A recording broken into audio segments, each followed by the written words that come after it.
때마다 마가복음을 보고 있습니다. 마가복음에서는 예수님이 이 땅의 세상 그 잘못된 모든 모습들을 바로잡고자 하나님의 나라를 선포하며 나아가시는 모습을 볼 수 있으며, 모든 구원이 유대인에게만 국한된 것이 아니라 점차적으로 이방인에게로 확대되는 모습을 통하여 구원이 한 사람으로 인하여 점차적으로 넓혀지는 그러한 모습과 그런 행보를 우리가 예수 그리스도를 통해서 알아가고 있습니다. 예수님이 지난 시간 떡 7개와 물고기 2마리로 4,000명이 넘는 사람을 먹이고, 그리고 7강줄이나 남았더라라고 하는 이적을 보여주셨습니다. 우리가 이렇게 불가능을 가능케 하시는 예수 그리스도, 말씀 가운데 여러 가지의 불가능한 모든 것들을 행하시는, 바로 본인이면 가능하다라고 우리에게 말씀하여 주시는 예수 그리스도를 믿음으로 이 시간 담대히 나가는 시간 되기를 원합니다. 오늘 10절인데요. 우리가 눈으로 함께 읽어보시면 같이 읽어봅니다. 시작. 곧 제자들과 함께 배에 오르사 달마누다 지방으로 가시니라. 아멘.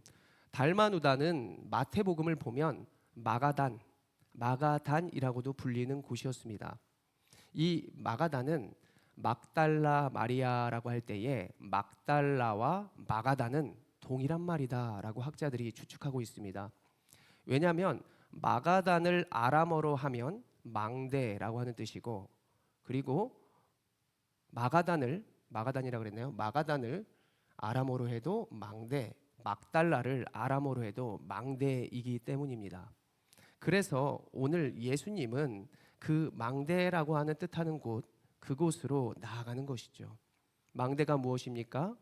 적이나 주위의 사람들을 동정하고 살피려고 하는 그러한 성을 말하는 것이죠. 그 성을 향하여 오늘 주님은 나아가고 계시는 것입니다. 그렇게 복음과 하나님 나라를 전하려고 하는데 오늘 예수님 앞에 누가 나타나는가? 우리가 마가복음 8장 11절의 말씀을 같이 한 목소리로 읽어봅니다. 시작. 바리새인들이 나와서 예수를 힐난하며 그를 시험하며 하늘로부터 오는 표적을 구하거늘. 아멘. 바리새인이 예수님을 힐난했다라고 하는 것은 조사하다, 헐뜯다라고 하는 것입니다.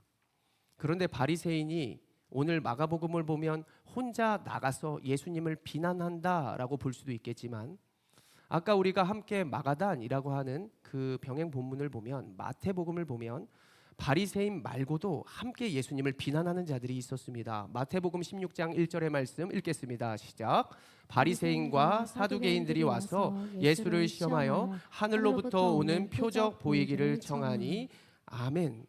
마태복음에서는 바리새인과 사두개인이 함께 합세해서 예수님께 나왔다라고 하고 있습니다. 이들은 본래 서로 남과 북처럼, 여러 정치인들처럼 서로 적대 관계에 있었던 자들이었는데, 오늘만큼은 예수 그리스도를 헐뜯겠다라고 하는 마음으로 둘이 연합하여 예수님께 나오게 됨을 우리는 볼 수 있는 것입니다. 무엇 때문에 그들은 서로 다르다라고 하는 그 자들과 함께 합세하였는가? 나는 너 죽기보다 싫어, 나는 너와 정말 달라라고 했던 종교 지도자들 그 두 부류가 왜 예수님 앞에 합세하려고 했을까? 그것은 바로 그들의 기득권 때문이었습니다. 예수님이 오기 전에는 사람들이 다 자신의 말을 들었고 자신들의 말을 듣고 행하는 그런 명예, 권위, 그런 출세들이 있었습니다. 누구나 그냥 바리새인이 되고 싶었고, 누구나 종교 지도자가 되고 사두개인이 되고 싶었다라고 하는 주목을 받게 되었었는데, 예수님이 나타나면서부터 그들의 입지는 좁아졌고 모든 무리들이 예수님만 따라 다니더라는 것입니다. 그들은 이제 1등도 바라볼 수 없는 그냥 그런 처지에 놓였던 것입니다. 이래서는 안 되겠다. 그래서 하나로 뭉쳐서 어떻게 예수님을 잡을까, 어떻게 죽일까 논의했다는 것이죠. 바리새인들의 이러한 행동과 모습은 이번이 처음이었을까요? 습관적인 모습은 버릴 수 없습니다. 마가복음 3장 6절의 말씀 읽어봅니다. 시작. 바리새인들이 나가서 곧 헤롯 땅과 함께 어떻게 하여 예수를 죽일까 의논하니라. 아멘. 바리새인들은 항상 빠지지 않습니다. 그들은 이미 오늘 본문의 이전에 마가복음 3장에서도 헤롯 땅과 함께 다른 부류의 종교 지도자들과 함께 합세해서 예수님을 죽이려는 그러한 모의를 꾸몄다는 자들이었죠. 그러한 자들이 오늘 예수님께 나와서 무엇을 요구하고 있는가? 우리가 오늘 11절인데요. 우리가 한번 읽어봅니다. 시작. 바리새인들이 나와서 예수를 힐난하며 그를 시험하여 하늘로부터 오는 표적을 구하거늘. 아멘. 첫 번째로 우리가 표적을 구한다. 예수님께 표적을 원했다라고 하는 것을 우리는 말씀을 통해 알 수 있습니다. 표적이라는 것은 바로 이적이다, 능력이다라고 하는 뜻이 있는데, 표적이라고 하는 본래의 뜻은 세메이온이라고 하는 헬라어가 쓰였는데 그것은 증거라고 하는 뜻입니다. 그러니까 어떠한 결과를, 그 능력을 말하는 것이 아니라 그것에 대한 표적, 보여지기 위한 것. 외식주의자들이 예수님한테 외식함을 보여달라와 같은 그러한 모습을 예수님께 바랬다는 것이죠. 우리말로 하면 너 증거 대봐. 너 그렇게 잘났으면 너 증거 대보라고. 이렇게 예수님한테 말하는 것이죠. 이 말을 보면서 우리가 무엇을 생각할 수 있느냐? 마태복음 4장, 마가복음 1장, 누가복음 4장에 나오는 사단이 예수님 앞에 시험하는 그런 모습을 생각해 볼 수 있습니다. 사단은 나와서 40일 동안 금식한 예수님께 너가 하나님의 아들이거든. 하나님의 아들이거든. 이 돌들을 떡덩어리가 되게 해봐라. 이렇게 표적을 요구했다는 것이죠. 너가 하나님의 아들이면 한번 해보라니까. 이것을 똑같이 오늘 바리새인들이 예수님께 구하고 있었다는 것입니다. 우리가 11절을 눈으로 다시 한번 보실래요? 그를 시험하여 하늘로부터 오는 표적을 구하거늘, 증거를 구하거늘, 예수님을 곤란하게 하려는 의도로 시험하며 예수님을 정말 못살게 하려는 의도, 잡으려는 의도로 예수님을 궁지로 몰려고 그들은 이렇게 행동했다는 것입니다. 따라해 봅니다. 악한 의도를 가지고 있었다. 그렇습니다. 사람들이 너 믿는 사람이면 이렇게 해봐. 너 믿는 사람이 왜 욕하는 거야? 그러한 증거가 사실 참 증거는 아니죠. 보여지는 증거가 중요한 것이 아니라 우리에 있는 마음의 중심이 중요한 것입니다. 하나님 앞에서 내가 올바로 살고 있는가? 정말 내가 그리스도인으로서 잘 살아가고 있는가? 이것은 세상의 말에 흔들리는 것이 아니라 하나님의 말씀에 우리가 흔들려야 되는 것입니다. 세상의 말에 요동하는 것이죠. 너 왜 그렇게 생겼어? 너 왜 그렇게밖에 못 살아? 하면 우리의 마음이 요동하잖아요. 그런데 우리가 요동할 대상은 말씀을 보면서 내 마음이 정말 주님 죄송합니다. 내 마음이 내가 죄 가운데 살았군요. 이렇게 우리가 요동해야 할 곳은 말씀을 바라보며 우리의 마음이 요동해야 한다는 것입니다. 좀 이상합니까? 우리가 요동할 대상은 항상 기준, 주님 앞에서 토로할 수 있고 주님 앞에서 우리가 항상 우리를 점검해 볼 수 있는 것처럼 우리가 마음에 움직이고 도전받고 또 테스트받고 하는 모든 것들은 하나님 말씀 위에서 할 수 있다는 것을 꼭 기억하시기를 바랍니다.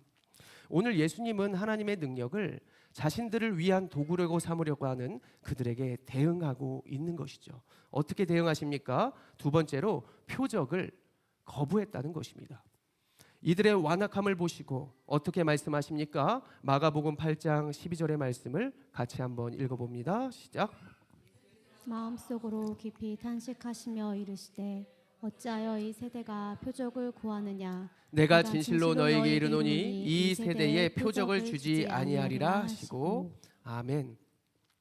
주님은 깊은 한숨을 내쉬고 어찌하여 이 세대가 표적을 구하느냐?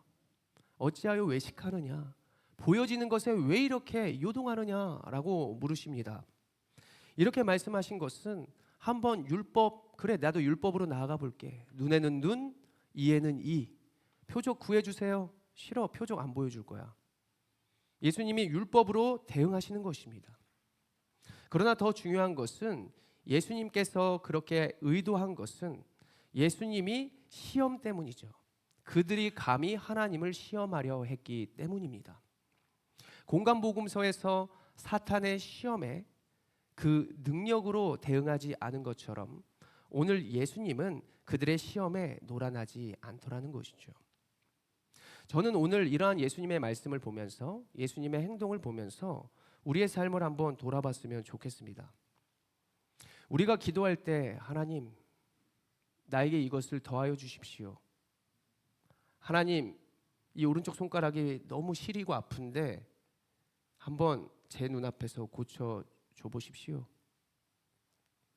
우리가 기도할 때 하나님의 보여지는 표적, 하나님의 보이는 능력, 이것을 먼저 구하지는 않았는지 우리가 우리의 삶의 기도 제목들을 한번 돌아보자는 것입니다. 우리의 이 모습과 바리새인들의 모습과 어떠한 차이가 있을까? 우리도 그러한 보여지는 이적과 보여지는 외식과 보여지는 물질의 풍요로움으로 도대체 무엇을 하려고 하는 인생을 살아가는가? 왜 하나님의 그 능력과 기사가 저기 아프리카 사람들이나 더 어렵고 힘든 사람에게 나타나지 아니하고 왜 우리에게 먼저 나타나야 한다고 생각하십니까? 하나님이 정말 그것을 정말 그러한 회복을 그러한 물질의 충만함을 주시면 정말 우리의 모습을 보고 기뻐하실까? 또는 우리가 정말 기쁨으로 주님께 계속해서 더 담대하게 더 아름답게 더 많은 것들을 가지고 하나님을 예배할 수 있을까? 우리는 이것들을 한번 삶에서 돌아보자는 것입니다. 오늘 종교 지도자들의 큰 문제점은 그들은 이미 하나님께서 많이 보여주셨고 많은 회복을 보여주셨고 많은 능력과 기사를 보여줬음에도 불구하고 또 보여달라는 것입니다. 그것도 자신들이 요구했을 때 이거 한번 해보세요. 이것도 못해요? 이거 보여지는 것도 못하냐고요? 하면서 계속 예수님께 명령을 내렸다는 것이죠. 그들의 요구에 바로 응하지 않은 건 나는 세상의 방법에 세상의 도구에 세상의 권력에 놀아나는 사람이 아니야. 나는 그러한 자로 온 것이 아니야. 이런 것들을 보여주는 것이죠. 그 세상의 나라와 하나님의 나라가 대조된다는 것. 너희들이 표적을 구하지만 나는 표적을 구하지 않으므로 나의 능력과 나의 때와 나의 계획을 성취할 것이다 라고 하는 것을 오늘 보여주시더라는 것입니다. 예수님의 세메이오는 다시 말해 세상의 방법과 세상의 보여짐이 아닙니다. 세상을 따르는 것도 아니고요. 사람 개인의 기쁨을 위해서 개인의 요구에 의해서 움직이는 것이 아닙니다. 모두의 구원을 위해서 우리의 구원이 있는 것이고 모두의 능력을 갖게 하기 위해서 우리에게 능력을 주시는 것이지 우리가 능력을 가지고 남한테 외식하고 우리가 물질을 가지고 우리만 잘 먹고 잘 사는 그러한 계획이 하나님의 계획이 아니라는 것입니다. 오늘날을 살아가는 여러분들은 나의 무엇을 위해서 하나님께 그것을 구하고 있습니까? 하나님이 진정으로 바라시는 것은 우리가 무엇을 얻어서 보여지는 것이 아니라 우리가 지금 있는 것을 가지고 하나님께 어떻게 나아가는가? 내가 하나님께 어떠한 것들을 드려서 하나님의 영광으로 살아갈까라고 하는 것을 하나님은 원하시고 계십니다. 우리가 호세아 6장 6절의 말씀을 마음에 새기면서 한번 읽어봅니다. 시작. 나는 인애를 원하고 제사를 원하지 아니하며 번제보다 하나님을 아는 것을 원하노라. 아멘. 우리가 지금까지 헛된 것을 구하고 찾고 있는 인생이었다면 지금 오늘 호세아 선지자가 말하는 것처럼 하나님은 무엇보다 하나님을 아는 것을 원한다라고 하는 것이죠. 우리는 오늘 하나님을 알기 위해서 오신 줄로 믿습니다. 하나님을 알아간다는 것은 머리로 우리가 잘 사는 것으로 알아가는 것이 아니라 지금 있는 모습에서 한 걸음 나아갈 때 성령 하나님이 우리의 눈높이에 맞게 주님의 마음을 가르쳐 주시고 또 주님의 생각과 지혜를 하나님께서 우리의 삶에 더하여 주신다는 그 믿음으로 살아가는 여러분들 되시기를 원합니다. 호세아 선지자가 말하는 아는 것은 뛰어난 지혜와 능력과 무언가를 갖춰서 하나님께 나간다라가 아니라 지금의 있는 자리에서 내가 부족하지만 내가 주님께 나아갑니다. 있는 모습 그대로 하나님의 은혜를 구하며 순복하며 나아가는 것이 이 나아가는 모습인 줄로 믿으시기를 바랍니다. 오늘 예수님도 이렇게 하시는 것이죠. 어떻게 먼저 행동합니까? 그곳을 떠나는 모습을 보여주시는데요. 마가복음 8장 13절의 말씀. 그분은 떠나 다른 곳으로 향하십니다. 시작. 그들을 떠나 다시 배에 올라 건너편으로 가시니라. 아멘. 예수님은 헛된 생각, 헛된 마음, 그러한 유혹이 있는 자리에서 떠나 건너 나가십니다. 우리도 헛된 마음 버리고 주님의 마음이 있는 곳으로 한 걸음 나아가기를 원합니다. 그것은 물질로 나아가는 것도 아니요, 우리의 지혜가 뛰어나서 나아갈 수 있는 것도 아니고, 우리가 있는 자리에서 있는 모습 그대로, 아까 말씀드렸다시피 지금 있는 자리에서 하나님의 은혜를 갈망하며 예수의 이름으로 나아가는 것이 우리가 해야 할 도리인 줄로 믿습니다. 우리가 말씀을 정리하며 오늘날의 세상을 바라봅니다. 오늘날의 세상은 여러분들에게 무엇을 요구하고 있습니까? 이렇게 투자하고, 이렇게 해야 잘 먹고 잘 살고, 이렇게 해야 믿음이 성장하고, 이러한 교회에 가야 믿음을 성장시킬 수 있고 굳건하게 할 수 있다. 너의 믿음이 중요하지. 평소에도 월, 화, 수, 목, 금, 토 자녀들을 위탁 교육에 맡기고 주일조차도 위탁이 잘 되는 교회에 가서 내가 잘 모르는, 물론 잘 갖춰진 교육 환경도 많지만 그 주일까지도 아이들을 내 가슴에 품으며 주님을 노래하는 것이 아니라 세상에 맡기는 것처럼 교회 각 부서에 맡겨 나의 신앙만을 유지하려고 하는 그 모습이 이 시대의 모습이라고 여겨집니다. 그러한 세상에 보여지는 방법, 그것도 중요하지만 더 중요한 것은 내 마음이 무엇 때문에 그렇게 하고 있는가? 무엇 때문에 그것을 찾고 있는가? 무엇 때문에 내가 그것을 바라보며 소망하고 있는가를 먼저 질문해 봐야 할 것입니다. 분명히 세상은 믿는 자가 왜 그러냐? 믿는 자면 좀 더 이렇게 살아야 하지 않느냐? 우리에게 요구할 것입니다. 우리가 그 요구에 지혜롭게 해야 할 수 있는 것은 주님께서 말씀으로 사단을 대응하고, 예수님께서 그것에 있어서 그냥 내가 할 수 있는 것으로 그대로 해버리는 것이 아니라 예수님의 마음으로 하나님의 때를 기다리며, 예수님이라면 어떻게 하실까? 하나님이라면 이 상황을 어떻게 하기를 바라실까라고 하는 모습처럼 우리가 예수님을 따라 행동해야 할 것입니다. 여러분, 하나님의 살아계심을 세상이 증명하라 한다면 우리가 변증할 수 있는 여러 가지들의 모습이 있습니다. 모든 역사의 기준을 나누는, 예수님이 오시기 전과 후로 나누는 기원 전과 기원 후도 볼 수 있겠고, 그리고 하나님의 모든 창조 질서와 자연들의 세계를 보면 이것은 그냥 우연히 생겨난 것이 아니라 누군가가 만들어 놓은 것이죠. 그리고 선진국이라고 하는 대부분의 나라가 다 기독교의 신앙으로 시작했다는 모든 것을 볼 수 있고, 우리가 오늘 이곳에 있다는 저 같은 사람이 하나님을 믿고 있다는 것이 바로 하나님이 살아계시는 증거요, 제가 증인으로 살아가는 모습이 그 증거인 줄로 믿으시기를 바랍니다.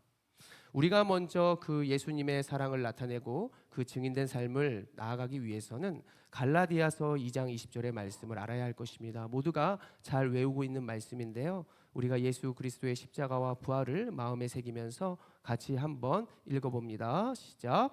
내가 그리스도와 함께 십자가에 못 박혔나니 그런즉 이제는 내가 사는 것이 아니요 오직 내 안에 그리스도께서 사시는 것이라. 이제 내가 육체 가운데 사는 것은 나를 사랑하사 나를 위하여 자기 자신을 버리신 하나님의 아들을 믿는 믿음 안에서 사는 것이라. 아멘. 나를 위해 죽은 십자가, 그것이 세상이 보기에는 별거 아닌 모습처럼 보이는 것이죠. 그들이 요구하는 표적이 아닐 수 있습니다. 그러나 그 십자가가 나를 살게 하고 내가 지금 하나님을 믿고 있다는 사실이 바로 가장 훌륭한 세메이온이라고 여기시기를 바랍니다. 부활을 소망하는 자리가 승리가 된다는 그 믿음, 그리고 여러분들이 믿음으로 간구해야 할 것은 내가 무엇으로 지금 주님 앞에 나중에 이렇게 할 것이 아니라 지금의 모습으로 내가 하나님의 영광을 위하여 주님께서 원하시는 것은 무엇일까라고 하는 생각으로 우리가 순전한 모습으로 한 걸음 나아가는 것이 우리에게 필요하다 여겨집니다. 저도 가장 힘든 순간 하나님의 모든 뜻을 알게 되었고 주님을 진정으로 알게 되었습니다. 저도 바리새인들처럼 하나님 나에게 물질을 주십시오. 물질이 있으면 내가 우리의 아버지와 우리의 가정을 살릴 수 있을 것 같습니다. 하나님이 살아 계시다면 우리 아버지를 눈앞에서 고쳐 주십시오. 하나님의 능력으로 고쳐 주셔서 하나님의 살아계심을 증명하시기를 요청합니다. 라고 제가 기도했던 적이 있었습니다. 물질을 원했습니다. 40일 특별 새벽 기도회도 갔고 10년 동안 기도했는데 아버지 사업 완전 망했습니다. 아버지의 건강 회복 주님 고쳐주십시오. 아버지 10년 동안 무진장 아프시다가 하늘나라 가셨습니다. 그러면서 제가 알게 되는 것이 무엇이었냐? 하나님의 기도 응답은 가장 먼저 보이지 않는 것이더라는 것입니다. 보이는 것에 우선 응답되는 기도가 아니라 보이지 않는 것에 응답하시더라는 것이죠. 그 말은 제가 먼저 바뀌더라는 것입니다. 하나님이 요구하시는 것은 보이는 환경과 보여지는 것이 아니라 보이지 않는 것들을 회복시키며 점차적으로 보이는 것을 확장시켜 복을 주시고 우리의 소원에 응답하시더라는 것입니다. 그래서 마음의 중심이 중요한 것이죠. 내 마음에 정말 오늘 주님을 만날 것인가? 내 마음이 바뀔 것인가? 나의 영역이 바뀔 것인가? 내가 바라는 표적이 우리가 내적인 것으로 바꿔질 것인가? 하나님의 응답은 이거는 저의 인생으로 비추어 봤을 때 보이지 않는 것에서부터 시작하더라는 것입니다. 어떻습니까, 여러분? 여러분들 하나님께 지금 기도하는 모든 것들이 어떠한 것들로 보여지고 있습니까? 잘 생각해 보면 우리의 생각과 우리의 마음이 바뀌고 있더라는 것이죠. 그렇구나. 이러한 뜻이 있었구나. 그렇구나. 나를 먼저 살게 하시려고 하시는 거구나. 그렇구나. 나를 통하여 이렇게 하시려고 하나님이 지금의 시간을 나에게 주셨던 것이구나. 이러한 것을 결과적으로 알게 되더라는 것입니다. 사랑하는 성도 여러분, 하나님이 가장 여러분들을 위해 해주고픈 그러한 기도의 응답과 모습은 무엇일까요? 우리가 오늘 기도하면서 하나님께 이것을 구하기를 원합니다. 빌립보서 2장 5절의 말씀은 무엇이라고 말씀합니까? 시작. 너희 안에 이 마음을 품으라 곧 그리스도 예수의 마음이니. 어떤 상황에나 하나님의 최종 목표는 우리가 예수님의 마음을 품고 예수님의 마음으로 살아가기를 바라십니다. 바리새인들처럼 종교 지도자들처럼 보여지는 그런 세메이온을 하나님은 바라고 살아가길 원하는 것이 아니라 보이지 않는 진정한 사랑, 십자가에서 흘리신 그 피가 결국 사랑이 되고 그러한 피가 곧 능력이 되고 그러한 죽음이 실패가 아니라 승리가 된다는 사실을 보여주면서 우리가 세상의 나라에 어떻게 살아가야 하는지를 보여주고 계시더라는 것이죠. 기도할 때 보이는 것이 아닙니다. 주님, 나를 바꿔주십시오. 이 환경을 이기게 해주십시오. 하나님, 이 상황에도 하나님께 드릴 수 있도록 하시고 이럼에도 불구하고 내가 살아갑니다 라고 하는 우리의 신앙의 고백과 모습이 분명히 하나님의 기쁨된 모습이고 하나님께서 우리의 외적인 모든 것까지 완전하게 하여 주셔서 주님의 능력을 선포하게 하실 줄로 믿으시기를 바랍니다. 우리가 기도합시다. 주님, 내가 주님의 마음을 알기를 원합니다. 내가 다시 오실 때까지, 주님 다시 오실 때까지 주의 길을 걸으며 우리가 보이는 것이 아니라 보이지 않는 하나님의 능력과 마음으로 내가 승리하기를 원합니다라고 하는 진정한 신앙 우리가 고백의 모습으로 살아갈 수 있는 모든 권속들 또 믿음의 동역자들이 되시기를 간절히 소원합니다. 기도하겠습니다. 거룩하신 하나님 아버지, 이 시간 우리가 세상에 보여지는 모습이 아니라 보이지 않는 하나님의 중심과 사랑을 먼저 갈망합니다. 하나님께서 이 시간 나에게 말씀하여 주십시오. 너가 왜 그것을 원하느냐? 하나님, 내가 이것을 원합니다. 내가 이것을 왜 원합니까? 아버지 하나님, 이러기 위해서 원합니다. 내가 먼저 변화되어 하나님의 귀한 제자가 되기를 원하며 내가 주님의 제자로서 이렇게 살아가고 싶습니다. 아버지, 이러한 능력으로 내가 나아가기를 원합니다라고 하는 우리의 입술의 고백으로 우리가 이 시간 주님의 마음을 느끼며 기도하는 시간으로 나아가길 원합니다. 함께 조용히 기도하며 나아가겠습니다.